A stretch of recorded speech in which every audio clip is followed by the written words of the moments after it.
존경하는 선배 동료 의원 여러분, 사랑하는 고양 시민 여러분, 안녕하십니까? 문화복지위원회 소속 국민의힘 장혜선 의원입니다.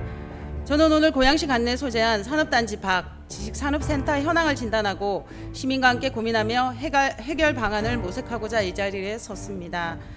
현재 시에 소재하여 운영 중이거나 공사 중인 산업단지 밖 지식산업센터는 총 31곳입니다. 이 중 25곳이 덕양구에 소재하고 있고 일산 동구에 6곳, 일산 서구에는 한 곳도 없습니다. 본 의원이 비교 분석한 자료에 따르면 현재 운영 중이거나 공사 중인 31곳의 지식산업센터 중 13곳이 비교적 서울에서 가까운 하전동, 대덕동에 위치해 있어 약 42%가 덕양구 일부 행정동에 쏠려 있는 모습입니다. 2024년까지 준공 후 입주한 지식산업센터 개별 사업계획과 입주 현황을 비교해보니 적지 않은 차이를 보이고 있습니다. 본 의원이 2024년 12월 기준으로 받아본 자료에 따르면 작년까지 고양시에 준공되어 입주를 시작한 지식산업센터는 총 25곳입니다. 전체 호실은 11,443호, 사업계획에 따른 입주해야 할 기업수는 7,309개, 그리고 일하게 될 근로자의 수는 41,827명입니다. 그러나 실제 입주 현황을 보니 전체 호실 11,443호 중 입주 호실은 6,404호, 기업 수는 약 4,320여 곳으로 나타났습니다. 하나의 기업이 지식산업센터에서 여러 호실을 사용하는 경우도 있어 호실과 입주 기업 수가 일부 차이를 보이지만 아직 부족한 게 현실입니다. 물론 시에서도 이를 타개하기 위해 지난 5월 16일 산업집적법에 따른 지식산업센터 입주 가능 추가 업종을 고시하면서 OEM 제조업, 스마트팜, 수직농장, 법무 관련 서비스업 등이 들어올 수 있도록 선제적으로 업무를 이어왔습니다. 그러나 입주 가능 추가 업종을 고시하면서 고양시가 배포했던 보도자료 내용처럼 이행될 수 있는지는 일부 의문입니다. 그 내용에서 발췌한 코멘트 일부를 지금 읽어드리도록 하겠습니다.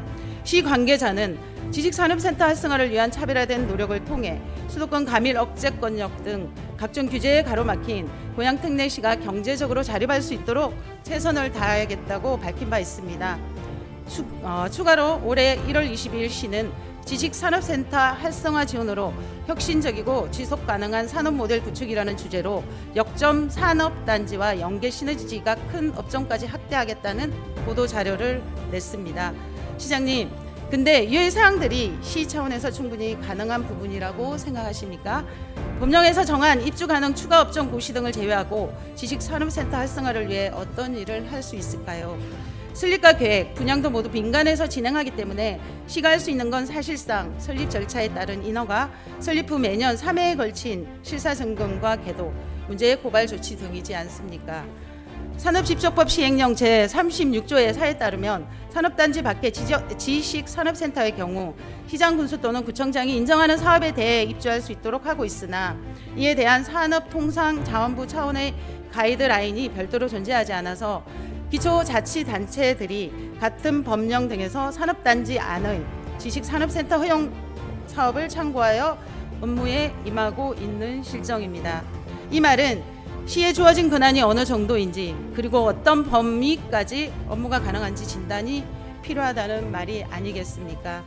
시가 적극 행정을 한다는 취지는 좋지만 법령에서 정한 기준에 적합한지 아닌지도 모르는 상태에서 업무를 어떻게 제대로 수행할 수 있겠습니까? 2024년 1월 25일 산업통상자원부에서 지자체와 지식산업센터 관리 현황을 점검하고 방안 개선을 논의했다고 보도자료를 낸 바 있습니다. 그 당시 진행된 회의에 고양시도 참석을 하였습니다.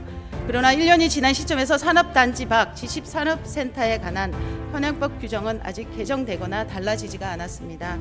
또 기초자치단체장이 부적격 업체 입주 등을 관리 감독할 근거도 여전히 없습니다. 결국 정부 차원의 권한 위임이나 움직임 없이 기초자치단체에서 지식산업센터와 관련해서 할 수 있는 업무는 한정될 수밖에 없는 상황인 겁니다.